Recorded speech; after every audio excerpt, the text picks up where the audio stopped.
Gemini. Ang taong 2025 ay puno ng bagong ideya at oportunidad para sa iyo. Gamitin mo ang iyong kausayan sa komunikasyon upang magtagumpay sa iyong trabaho at karera. Maraming pintuan ang magbubukas, pero kailangan mong maging maingat sa pagpili ng landas na tatahakin.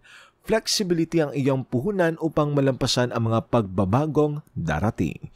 Pagdating naman sa iyong buhay pag-ibig, Gemini, magiging masigla at puno ng sorpresa ang taong ito.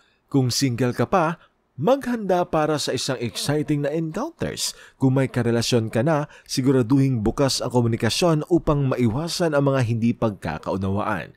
Ang katapatan ang magiging pundasyon ng iyong buhay pag-ibig ngayong taong ito. Pagdating naman sa iyong kalusugan, mag-ingat sa mga sakit sa baga. Mahilig kang mag-explore kaya't siguraduhin fit ka at malusog.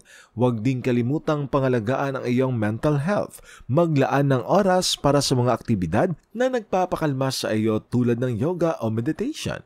Gemini, yakapin mo ang iyong dualidad. Ang iyong kakayahan sa pag-aangkop at pagkakamausisa ay magdadala sa iyo sa tagumpay ngayong taong ito. Patuloy kang mag-explore ng mga bagong posibilidad at huwag matakot lumabas sa iyong comfort zone. Your lucky numbers for this year is number 2, 19, 26, and 41. Lucky colors, yellow and blue.